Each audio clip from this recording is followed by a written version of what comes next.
podcast. I bring back an old guest, a dear friend in Hava, and we're going to talk about voice prints, Q4 preparations, because 'tis the season, and a brand new podcast that she's launched called I Love Your Stories. So it's going to be an exciting one. Buckle up. I got to get Instagram Live. Bear with me for a second. So Hava, second time guest. Welcome back to the podcast. And thank you. To be honest with you, I think you were the first artist interview. Yeah, that I think we did, which is exciting, which is awesome. But let's not assume anybody knows who you are. Give us a quick introduction to who you are, what you do, and we'll start there and we'll go from there. All right. Hi, my name is Hava. I'm a visual artist. I paint. You can see a couple of things in the background there. My work is kind of abstract, psychedelic, very colorful, botanic, aquatic motifs inspired by nature. I am celebrating actually a 4-year anniversary with Art Storefronts. Amazing. I joined exactly 4 years ago, and launched on September 1st of 2001. So wow. it's kind of literally to the day almost. Yeah. So that's been my journey for the past 4 years. I've been an artist. I got my master's of fine art in 1999. So wow. I've been making art professionally ever since, but really sort of put it in, like, turbocharged it 4 years ago. And a year and a half ago, I quit my day job, and I've been a professional artist full time since then. Wow. And you've been here 4 years, which is essentially you've been through college. You've been through college already. I'm in grad school now. you're in grad. Well, there's no graduates technically in the particular college that is trying to grow an art of photography business. No graduating, because the learning never stops, right? It never can stop, because these damn digital marketing platforms change every other 30 seconds. Which I've been ranting just a tremendous amount about recently. But independent of that, what I figured we would do is we'll talk a little bit about the voice print and articulate on that. I'm curious, selfishly, if you're getting value out of it and if you're using it. We'll talk about that. We'll talk about you getting ready for Q4, what you're going to do differently, how you're going to ramp up this year versus last year, because the busy holiday season is coming. My job, independent of having a wonderful conversation with you and promoting your podcast, is to make sure everyone listening within the range of this voice and or video takes Q4 seriously. So I've got a huge agenda, and then we'll get right into your podcast. I love your stories, which is super, super exciting. But let's start with the voice print. I'll tee it up. And so we have this new product at Art Storefronts that I created called Voice Prints. And it is a way to get the chat bots, the LLMs, whether you're using Art Helper or whether you're using ChatGPT, Grok, Claude, Gemini, whatever, any of them, to sound like you. Hava is a glutton for punishment internally and always willing to go down these crazy rabbit holes with us. So we made an initial one for her, and she actually did like the most advanced level up of it, which was, the phone interview, which we don't need to go into that. But I'm curious, have you been using it? Do you feel like it's helping? How often are you using it? Okay, it's been a game changer. First of all, I was just dabbling in it up until now. And I would say, yes, I've been using Art Helper to help me generate SEO and keywords and things like that, help me just tighten up my descriptions, help me do the blogs and posts. But there was still tweaking. I would say they're much better than what Gemini used to do for me, but there was still tweaking, and it was still kind of it worked, but I was dabbling. And then we did this voice print, and that was just astounding. What I did is you created this file for me, and I uploaded the file to both Gemini and ChatGPT. Did you just use them normally in the chat, or do you do like that whole put them in a project and then save the project? So when I did them, I didn't even, I wasn't that good of a user. But and Gemini, I kind of stopped using it because ChatGPT just worked better in this regard. What I did is I uploaded a couple of my images and asked ChatGPT to create like an artist statement based on those two images. And then I also did the same thing after I uploaded the voice print. And I mean, I could tell right away that one of them just really sounded like me talking. It sounded like the concepts that I want to come across, like want to get across, like the artist statements that I've used and so on. And then you had me do this really fun thing, which is bring both of them into ChatGPT and ask ChatGPT to sort of compare them. And it went through and like showed me like just like how much better it sounded. And I've been using it ever since. And so one of the things I'm actually trying to do, because I know that you guys introduced a chat feature to Art Helper as well. Yeah. I haven't been able to put the file in there. Maybe I'm not doing it right. But what I have done is I asked ChatGPT to create like just a text document for me based on my voice print. And I've been feeding that to Art Helper. Yeah, no, so that's totally wrong. I'm messaging Francis right now. Okay. That's yeah. So, it's some things. I listened to your podcast about prompts, and I think maybe it was an older one because, like, how you're saying things change really fast. Oh, so fast. Yeah, but you were talking about how you can get the AI to give you prompts, like suggest the best prompts based on. So I was kind of trying to use that technique, but maybe, if there's a better one, that's even better. The point is, I now just, I do this thing where whatever I'm doing, whether I'm editing my Copilot scheduled posts, and so I tell it, like, in my voice, this is the artwork, tie in this holiday or tie in the sale. And it just, I mean, I read it and it sounds like something I would write, but it would take me so long to write something like that. It's the whole ball game. It's like so long. Or and I have it generate like fun hooks for my reels just by giving it like a screenshot of the video I'm going to post and some sort of direction. And it's made it so like, and I feel like the more I do it, the more it kind of like learns. Yeah. It gets better and better. And I've been using it nonstop. I would like to start using a Art Helper in that way. I just haven't been able to transfer the voice print correctly, I guess. By the time this interview's over, it'll be in there. And it's so much more important to have the thing run in the background. And again, just to clarify, so the notion of a voice print goes to the heart of the biggest problem that we all have with AI in today's day and age, which is you have this big, massive PhD, smartest ever brain, and I'm talking about all of them, it doesn't matter which one, that starts from scratch every single solitary time. And the analogy that I use that everyone seems to get immediately, it's like Drew Barrymore's character in 50 First Dates, right? Like you constantly have to set the context again every single solitary time. And that's a huge waste of time. Like you want to hit the ground running, not like, hey, my name's Hava, let me tell you about myself. Instead of the thing going, hey, Hava, nice to see you again. We were working on this last time. Do you want to start working on it again?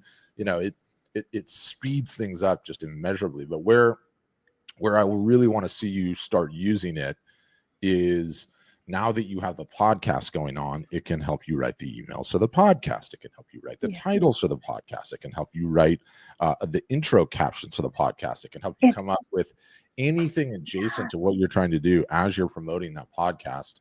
You can have all of that instantly done in your voice. And that's just a crazy, crazy thing. So I think the sooner you start doing that, the better. And then also, you do your interview and you sort of have an idea of what you think your title is going to be, but you don't know for sure. And then you get the transcribe of the podcast and your voice print, and you put both of those up, and you're like, GPT or Art Helper or Claude, whoever you're using, come up with some really catchy titles for this. My audience is artists, you know, and it will do such a better job. And I find even more than that, the brain, the cognitive load release of not having to come up with all the stuff from scratch. And it's funny because the last time I talked to you, you didn't have a podcast and we couldn't talk like this. Now, like, it's freaking hard. It's hard to like prepare for the interview. What questions are you going to ask? How is it going to be interesting? Okay, great. You go through all that time, energy, and effort. You record the thing, and then it's all done. And it's like, oh God, now I've got this other whole pile of work. Why would anyone want to do this? Right.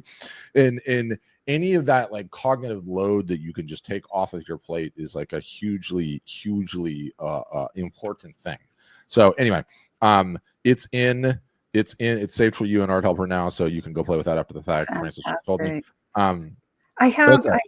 I have been using it to help me do the intros. In fact, in the last ones, because it took me forever to do them ahead of that. But now, when I'm finished with the interview, because it's not live, I pause and I have the guest help me jot down like 5 or 6 main topics we talked about, and then I feed that to AI and ask him to come up with like a hook and sort of and it's been amazing.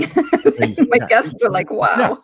Yeah, and it will continue to be. And it's like, you know, you guys that are listening to this, it's like I love seeing what Hava's doing, because like the constant refrain that I've had for the last 7 to 10 years and will have is like, I've never met a revenue source for artists, for creatives, that I don't like, as long as it's legal, right? And you don't find out about where your potential is for additional revenue or additional things that you can do until you start getting things in the water. Right. And now you're getting this whole new thing in the water, and who knows where the podcast journey is going to go for you. But my guess is it's going to open, not my guess, if you stay at it, I am extremely confident with 100% certainty that new doors are going to be opened up, that you're going to form new relationships, new bonds. Your Instagram following is going to grow. Other artists are going to start reaching out to you. Publications are going to start reaching out to you. And all of that is going to come as a result of you putting yourself out there and just going for it, you know? So it's like such an important thing to do. And why I love AI more than anything else, and a lot of people still turn their noses up at it, it's like, you can't be good at everything. Right. Not one person is good at all of it. There are things that you detest, despise, loathe, stress out about, overthink, let terrorize you, that you don't want to do. And what is the perfect thing to do? Just let the damn AI help you out. For the first time ever, creatives have an employee. No creatives have employees. You know, 99 out of 100 don't. And now there's one that can do this work for you. So it's like, I'm on top of everything else. Yeah, go. Can I give you an example? Because I'm having it do research for me that I don't want to do.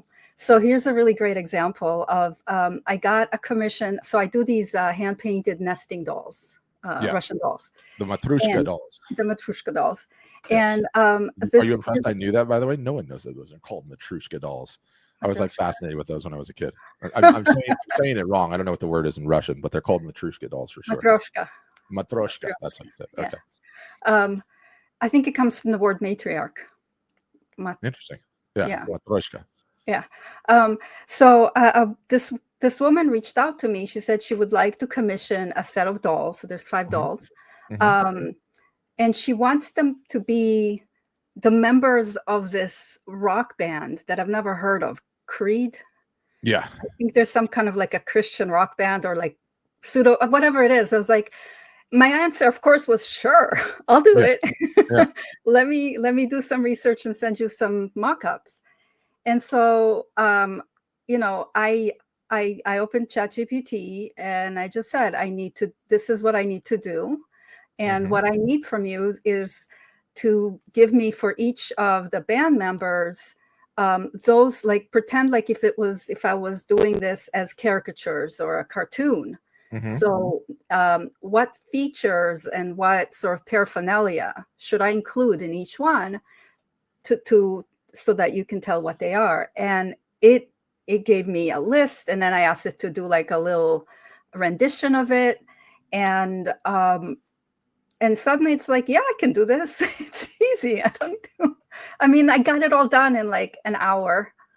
Yes. How long would that have taken before? You would have been on Google for days and saving a folder and figuring it out. Like that's exactly what I'm talking about. I probably wouldn't have taken the commission because I would have been too intimidated by this, just trying to distill. Like, that's not a skill that I have. I'm not a caricature artist. So yeah, I understand the concept of like they have like a formula, and then they just add the things that make someone individual. But I don't have the skills myself. Yeah, but I think you're onto something with the Matryoshka dolls. I think that's I mean, those things were so cool. It was like an iconic thing in the 80s, and I remember it was like Reagan inside of Nixon. It was like a big deal. But you might be onto something with that. Somebody was asking in the comments if you're selling those things at the Saturday market. You might have just closed the loop on a whole new product type, right? Yeah. Yeah, they're time consuming. So at the moment I'm doing them as commissions because they take like a couple of weeks to do. Where do you go? Does someone sell the nesting dolls? The doll, the blank dolls, you find them on Amazon. They're like $8 for a set of dolls. Amazing. And then you just hand paint them and do whatever you do. Wow. Yeah. So that would be, you'd obviously have to figure out ways to be able to mass produce that. But I think like it's such a cool concept, those things. I feel like I don't know, you could be onto something with that. I would get those things up onto the web. You probably have to find someone. I have them. Oh, how would you do them in bulk is what I mean. There's got to be someone. That I have not figured out. I don't know that I can, and if I could, I don't know that I could compete with the bulk that's created like on Etsy. There's so many. You wouldn't need to, but you wouldn't need to. Yeah. I mean, it could be your own unique product category. I mean, that's and true. probably charge $150 a pop, depending. $250. They're $250 a set. Yeah. So and that's hand painted, and so maybe like the reproductions could be $100. I mean, Creed is funny. You don't know this, but like Creed is like, how could I say it? It's like a band that's turned into a meme, and they get made fun of like a lot. I know. I heard they're like Nickelback. Yeah, they are. Between the two of them, they're like the most made fun of bands. Although the guy, I think his name's Scott Sapp. Is that the lead singer's name? Incredible voice. I have it written down somewhere. Yeah, they even played the Super Bowl. So Oh, really? Somebody. More than a one-hit wonder, I'll say that, but they've definitely become like a meme type of a situation. Yeah, a friend of mine described them as a Pearl Jam cover band that kind of made it on its own. That's probably pretty apt. Definitely not as big as Pearl Jam. Okay, well let's shift gears out of AI land, because Lord knows I would love to stay there all day long. And tell me about Q4. It's coming. Have you started doing your prep? Number one. Okay. Number two, what are you going to do this year differently? Number three, if I went to Hava's Instagram profile right now, would I learn anything about her other than the fact that she's an artist? Answer me honestly. You would learn that I have a new podcast. Yes. You would learn about my, various sort of niche products like the beta fish and the hand painted purses and the nesting dolls. You would learn that I like to go to botanical gardens and nature, and that I'm working on my Halloween costume. You will definitely learn that I take Halloween super serious. This is exactly what I wanted to hear. This is exactly what I wanted to hear. Yeah. And you'll learn that I'm getting ready for my exhibition in the fall. So I have like a million things sort of all coming to a head at Q4. What I'm doing right now, one of my products that has been doing really well is this beta fish niche that I've been doing for the past 3 years, or maybe even 4 years. And I create a beta calendar every season. And so I've been like painting, they're right here because I've just been digitizing them actually. Oh, the green screen won't let you see them, but there's like 36 beta fish paintings Wow. here. So I'm working on the calendar. I'm working on, there'll be a blog post about the calendar. I've teased it over email, but it's going to go out as like a pre-order now. And actually a fellow Art Storefronts member last year, her name is Karen Cox, a shout out to her. She actually told me that she joined Art Storefronts after seeing our original interview. No way. Yeah. That's amazing. So that's a cool little full circle, but and she's very outgoing. She's actually an actor as well. She's in Atlanta, and she started this thing where she's like signing calendars, and it's been going really well for her. So I got one from her, and she did a reel where she, signed it for me, and then posted. And then when I got her calendar, I showed it off and collaborated with her, and then she ordered one from me and asked me to sign it. So I did that, and because of it, I sold like 15 more calendars. Because the people who are not part of the beta fish community, because they wanted a signed calendar. So this time around, I've already teased it. I already let my followers know that it's coming, and you can pre-order a signed one. And so that's the first step. I also have like my regular art calendar that I need to start working on. I have the things that I prep myself for Q4, like the self-fulfillment things that I do are sets of greeting cards and the calendars. I think that's mainly it. But there's some seasonal products like ornaments that I have available for Q4. And so I'm sort of updating those. I would say there's a part of Q4 that at this point, it'll be my 5th Q4 that I'm participating in. And every year I go into it thinking like, oh, I'm a pro, I can do this. And about halfway through, I'm like, holy shit. Oh my God, this is so much. But there's I do have like a mental checklist. I'm going to have my posts scheduled like the regular posts scheduled all the way through the end of Q4, because Copilot lets you do that.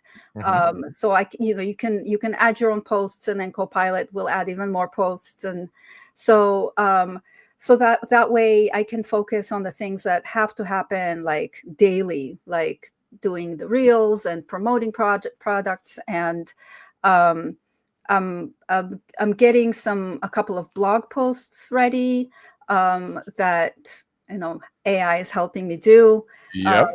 One is going to be a kind of like gift shop, what do you call it? Like I'm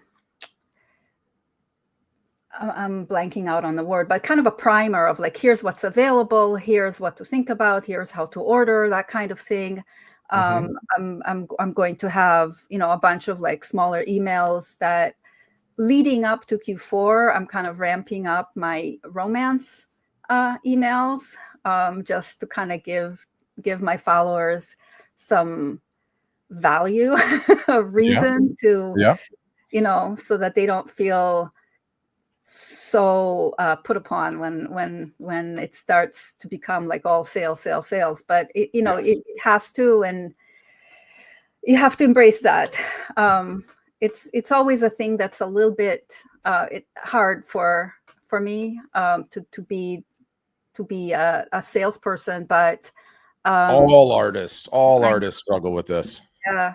But the thing is, I over the years now, I have learned from my followers, those who like write back, and it sounds like for the most part they are thankful that I reminded them that there was a coupon, or they're thankful that I've gave them some suggestions or options, and they're just really thankful to have to be able to purchase from me. And so I do think, and I know it sounds like that a lot of it is in my own head, and that how it comes across if I maintain and project this sort of like attitude of, this is what I do, I love what I do, if you love what I do and would like to have something from that, here's what available, and guess what, it's on sale, so this is a great time to get it. And if it's somebody who wants to buy, it resonates with them. If it's somebody who doesn't want to buy, well, fuck them.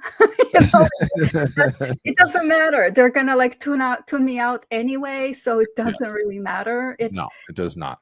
Yeah, you can't please everybody. Like, exactly. you have to take a stand, especially in a business. Like, the sheer number of people that evaluate everything that they say and everything that they do through the lens of like, is this going to offend some of my people, or is this going to be off-putting to some? Mm-hmm. Like, you can't boil the ocean. You can't boil the ocean, right?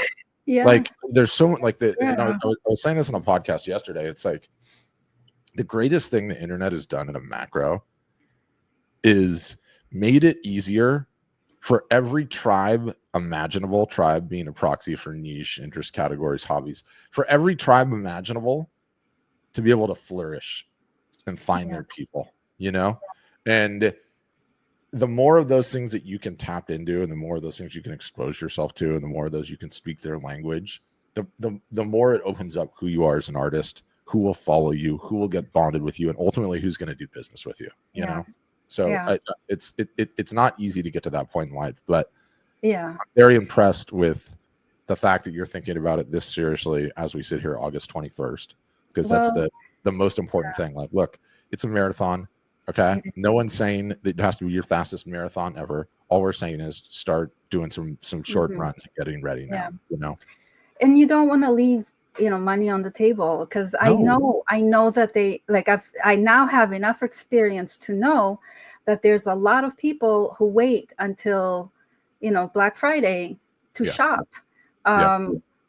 I'm one of those people. I have a running list on Amazon and other places. I'm like, well, I can wait till Cyber Monday to see if I'm going to get an even better deal. It's just, that's just the nature of it. There are some people who like I've had some patrons of mine who, bought something and it was, they missed the sale. So I would send them a coupon, like, just because, and a couple of them like didn't want to use the coupon. They didn't use it. They didn't feel like they wanted me to like collect the full price. So I do have some people like that. On the other end, I also have some that are very thankful for the coupon and complete the purchase. And I think both of those things work well, because at the end of the day, like, the $10 that somebody saved is not the thing that's not my bottom line. No, number of new customers acquired per year. That is the metric, and it compounds every single solitary year, which is huge. Go ahead. I just remember this. So last season, I accidentally stumbled upon like the seasonal art category. And it wasn't something I was really participating for before, specifically because, I'm Jewish. I don't celebrate Christmas. And so for me to like, if I tried to make art that was sort of Christmassy, it looked ridiculous. Yeah, but it wouldn't be authentic. But part of the Beta Fish group, we had this sort of like challenge, show your beta doing something seasonal. And so I just, like, on a whim one evening, I just did a fun little painting of my red beta fish lighting Hanukkah candles.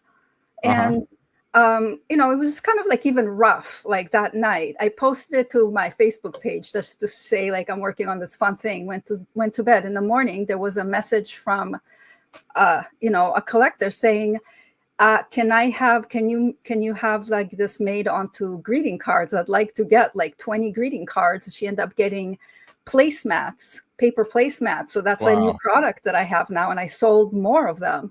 And then it became like a greeting card that I sold quite a bit of. And I ended up getting a bunch of those greeting cards myself to send out to my my collectors as a thank you for the holidays. And so now it's a thing, and I have this available as the artwork available even as an ornament, because why not? Yeah. And yeah, so it opens up this whole thing, and it was so organic the way it happened. So there was nothing forced about it, and it just became a really fun thing that I can build on. Those are absolutely the best stories. And that's, it's funny because I hear you say that, and then I sit through so many meetings internally at Art Storefronts where we're talking about what our strategy is going to be, and what are we going to do, and how are we going to grow the business, and what are we doing about Q4, and and everybody comes up with ideas, and we should do this and we should do that, and depending on whose idea it is, they have a ton of conviction in their idea because they really believe in it, right? And you sit there, and it's sort of like, kind of like you're making bets at the poker table, right? But there's only one person playing the hand, and all of us say, okay, well, what do you want to do? What bet do you want to make? What bet do you want to make? What bet do you want to make? And the reality is that they're all good bets. They're all good bets. They're all equally good. They all equally have a great shot of making it. And if you learn anything in business over like the years and years and years, the hits are never the ones that you think are going to be the hits. They're never the ones that like you think in your mind, like, oh my gosh, this is such a great idea. I've got to do this. Now, don't get me wrong. You can have sparks of creativity and it can be great. But in my experience anyway, I mean, take for instance, the podcast. There are ones where I'm like, oh my God, that podcast episode was an absolute banger. This thing's going to kill. It's going to be so incredible. It gets released. It's crickets. And then this one other thing that you did on a whim and you didn't even put a ton of thought into it, and it came out, and you're looking at your download numbers and you're like, oh my God, that's the most popular thing I've ever put out. Yeah. And where I'm going with that is that the way to win is just controlling the level of your output. Stated another way, how many things have you shipped, right? Mm-hmm. Already we've talked about your Matryoshka dolls. Already we've talked about beta fish lighting candles. And by the way, I'm an owner. I am an owner of a beta fish now. My son wanted to get one. By the way, what a like loves attention animal. Like anytime. Oh my God, yeah. They swim right up. Is that a normal thing with these guys? Yes. Yeah. Yes, they do. They do a little dance when they know they're gonna get fed. Yeah. I mean, my wife, I don't want to go too far down the beta fish tangent, but it was in my son's room because my son was just begging about it forever and ever and ever. And my wife, this says something about who I am as a husband. My wife is so enjoying the attention of the damn thing. She moved it out of that room and put it into like a in the living room, so that when my wife walks by, she could just get that little bit of attention, because every time the fish is so happy. Anyway, I know I'm going to tell her that story. I want to see more on your Instagram, okay, than just art. And I've lit you up for this before, and I'm going to do it again. Love that you were in the Vogue magazine. Amazing, right? But I scroll here, and I get down to the one Hava Halloween prep, which I absolutely love, which is hilarious. And people are diehard about this. I just want a little more Hava. Yeah. And see, there's Hava not being so artsy unless you. Yeah, that's my Halloween costume for this season. So this is me not knocking you. I mean, you're crushing it on there with 25,000 followers. But I definitely want to see more of the out and about Hava. What does she do when she's not creating art? And again, being able to ask yourself the question, and I'm a broken record on this, and I've been hammering it. My last episode on the podcast was all about it, which is challenge yourself. What can I post this week that has absolutely nothing to do with my art? What can I post this week on Instagram, on Facebook by proxy, that has absolutely nothing to do with my art? Because again, it's just one of those disparate categories that is going to open things up and attract audiences that you didn't even know that you had, right? Or you didn't even know that were out there. But anyway, that's just me needling you a little bit. I did. A friend of mine asked me to paint his guitar. He had this flying. Nope, doesn't qualify. It's art. Yeah, I know, but it got me a whole bunch of attention from like people who I usually don't interact with, and I'm hoping this Crete Matryoshka doll will do the same.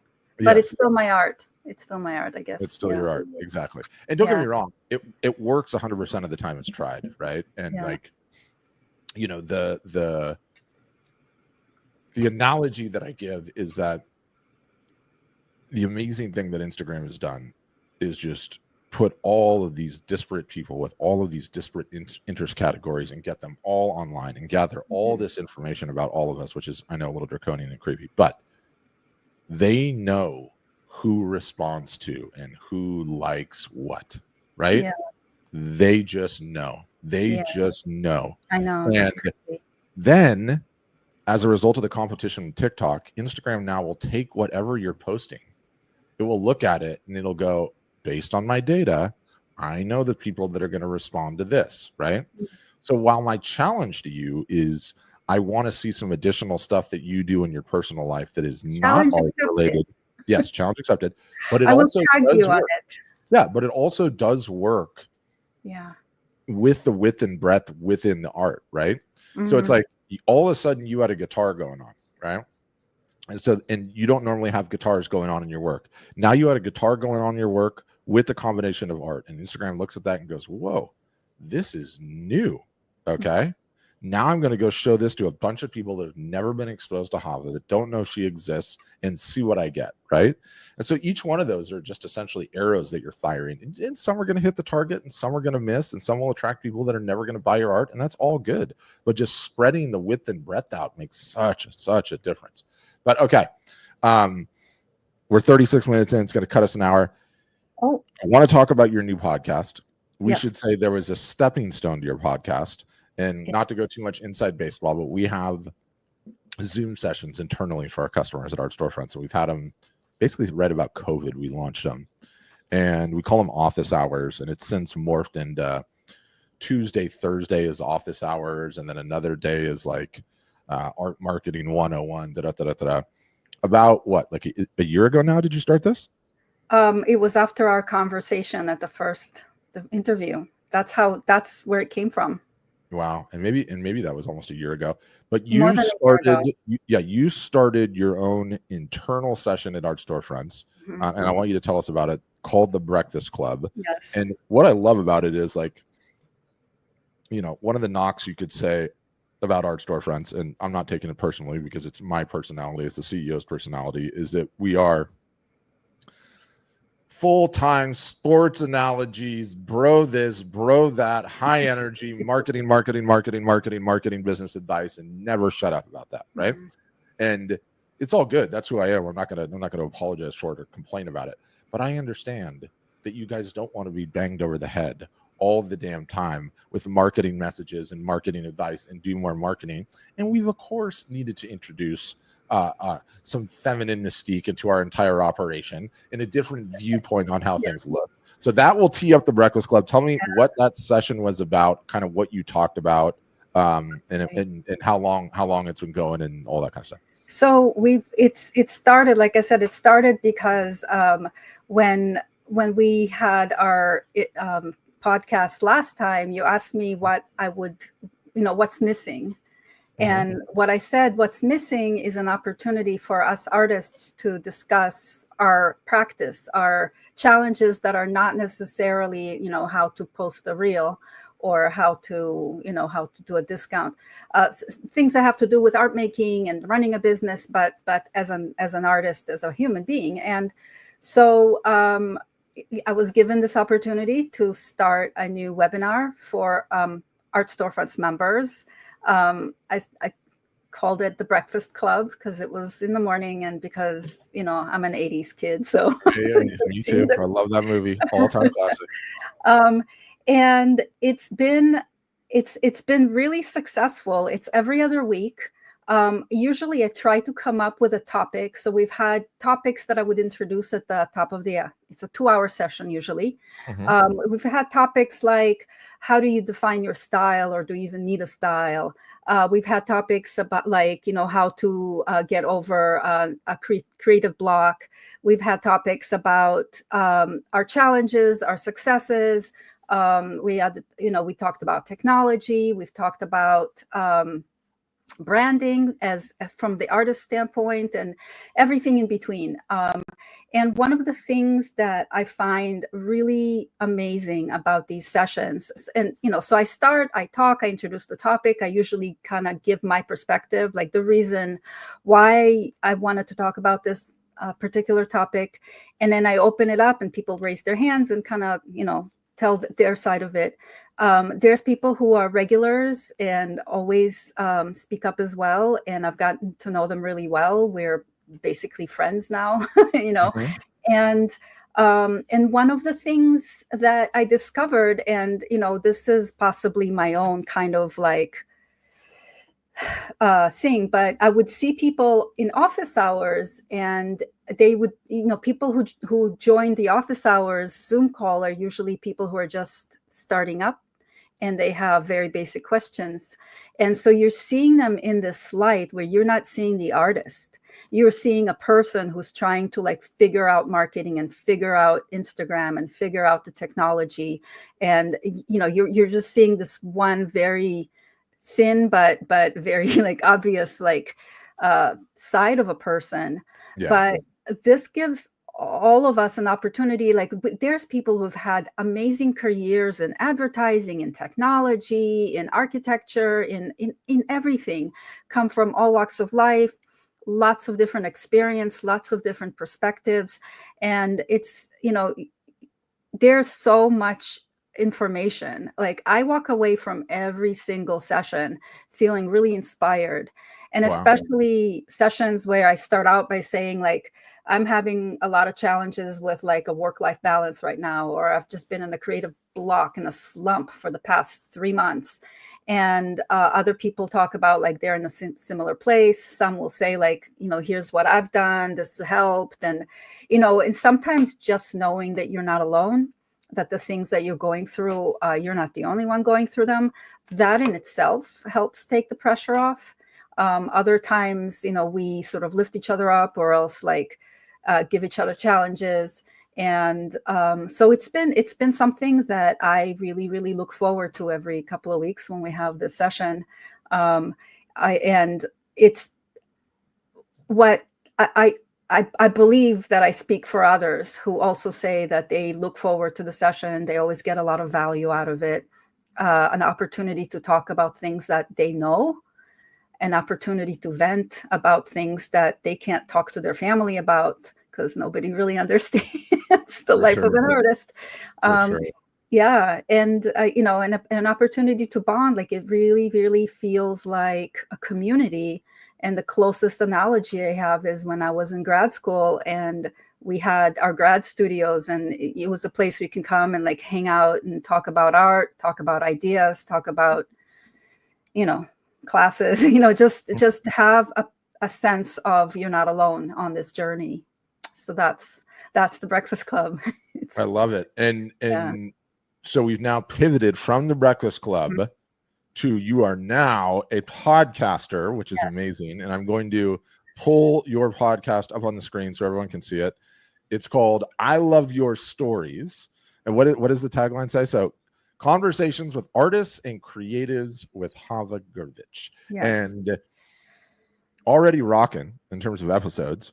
You've got, this is you're gonna quickly be on the road to embarrassing me with this publishing pace. Really putting the heat on me. Thanks for that, Hava. But it's on Spotify, it's on Apple Podcasts, it's on YouTube, basically anywhere and everywhere that you could potentially find podcasts. And yeah, so give us sort of the vision of the show. So I assume it's just sort of the logical next iteration of the Breakfast Club, but for the public at large. Yes. One-on-one conversations. From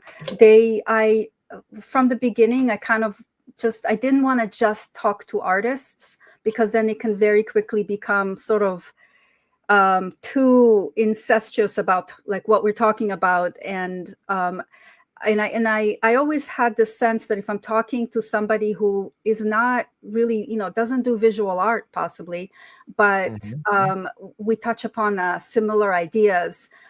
So I've talked to a writer, I've talked to a filmmaker, I've talked to a martial arts master, and Wow.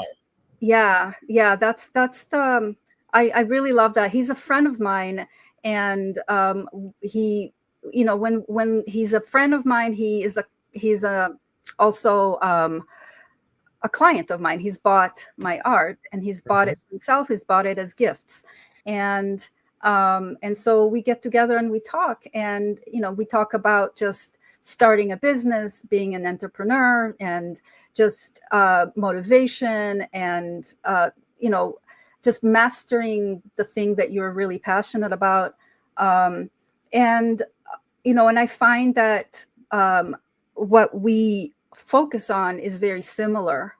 And sometimes it takes hearing it from a different perspective altogether, somebody that comes from a very different direction, very different context.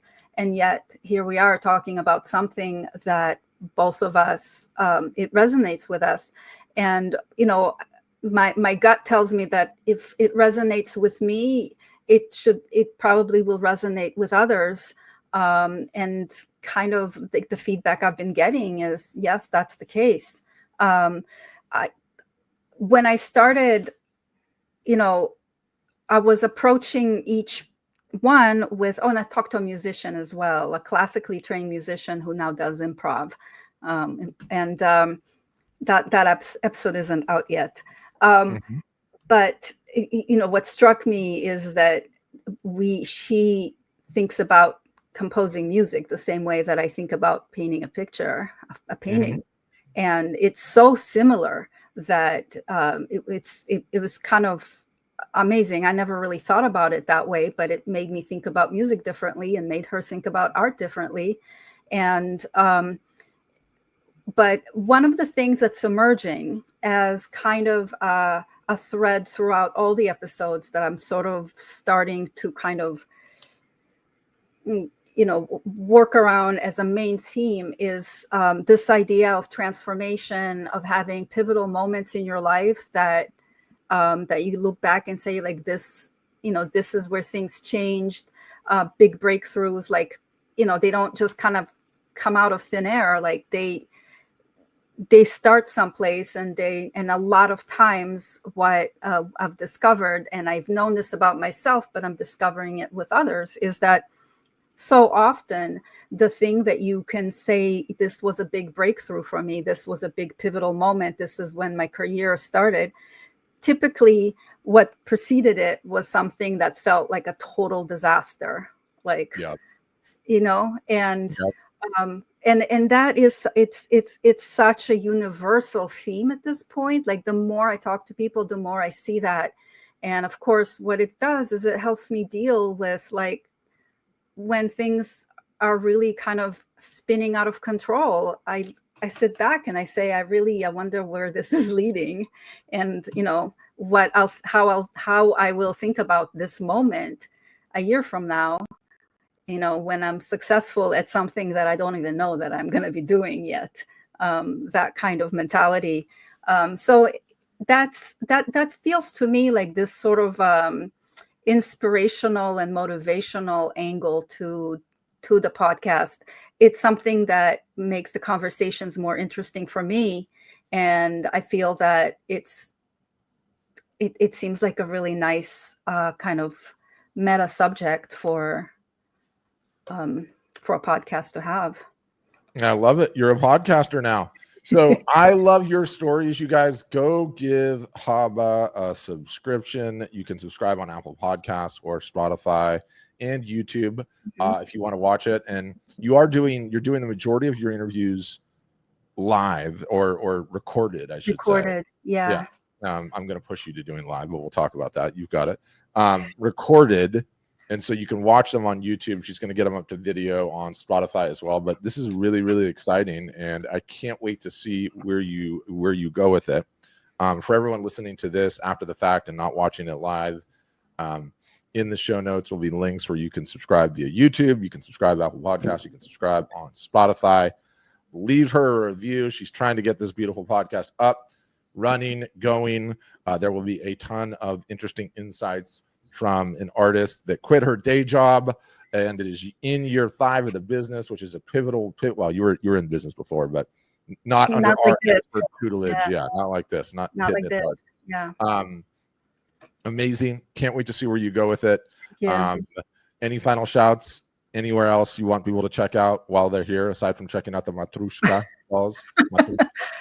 Oh my God. I feel like I've covered a lot. I want to say that on my podcast, I have talked about AI quite a bit. He's a good friend of mine. He's a documentary filmmaker, Dennis Moore, and I've done 2 episodes with him. The first one, we talked about documentary filmmaking, sort of as a genre and what he's learned and so on, but how it's changed because of the pandemic, and he kind of pivoted towards making AI movies. And then he participated in, I believe this was like the second AI film festival in Amsterdam.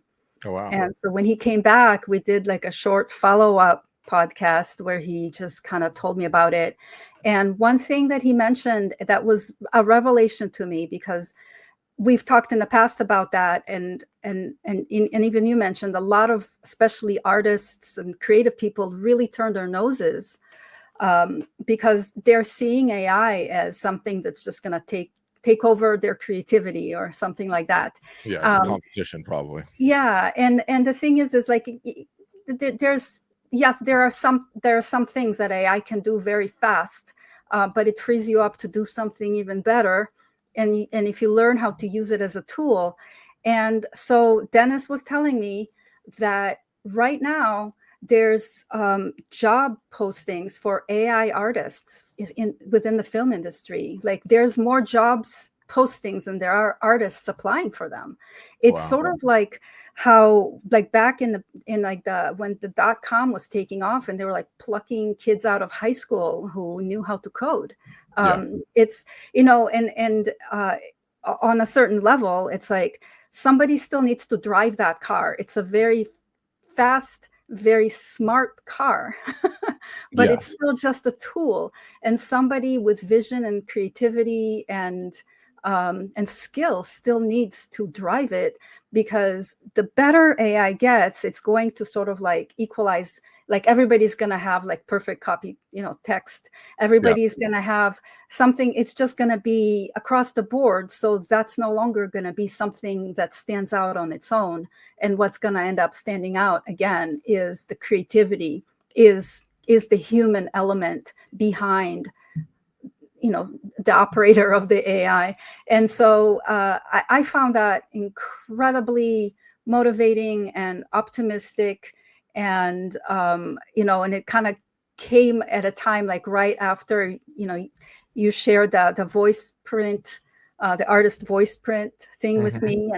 And it sort of turbocharged my own use of AI and showed me like ways in which like, oh, this can really be a tool, something that is going to help me grow my business, and generate new ideas and quickly come up with concepts and, say yes to more projects, because I know I have a tool that, can help me do that, but also like help me find out like, why is my tooth hurting, kind of thing. Yes. So perfectly stated. We can't win with that. And like, look, ultimately, your guys' superpower is your creativity. Yeah. So if anything exists that potentially allows you to spend more time utilizing your superpower and less time utilizing the muscles that you all hate doing, marketing, customer service, sales support, the selling, I just don't see how that is not the biggest win for humanity, period, let alone what that's going to do for individual artists, photographers, and creators in their business lives, and fulfill your dreams. I mean, I don't see it as anything different than that. And this year with, between Art Helper and Copilot, all that Q4 prep is just, it's going to get done. Like, I just need to sit down with a big cup of coffee and do it, but I can get it done in one afternoon, I think. If I really put my like the prep, all the sort of the stuff that's like the baseline. Like if after that I just fall asleep and do nothing, I'm still running a decent campaign. So everything above that is my own, what I bring to the table in the moment that no one else can. So yeah, if you don't, if you're not using AI tools and some scheduling, platform, Copilot is perfect because it's right, like all your stuff is already there, and you can do it from the beach on your phone. From anywhere if you're so inclined, which is amazing. Yeah. Hava, I cannot wait to see where you go with this. We got to cut this thing because we're going to get kicked off of our stream. Instagram the lane, make it longer than 55 minutes or make it longer than an hour. Links to everything. You guys follow Hava's podcast. I really, just based on how successful her internal sessions have been in the Breakfast Club, I have the feeling that her message, her mind, her eyes, the way that she sees the world, you guys, a great many artists already finds very interesting. So can't wait to see where you go with it, Hava, and good luck and have an absolutely wonderful Q4. Thank you. All right. Thanks everybody for watching. Links in the show notes for everything that you need, and have a great rest of your day.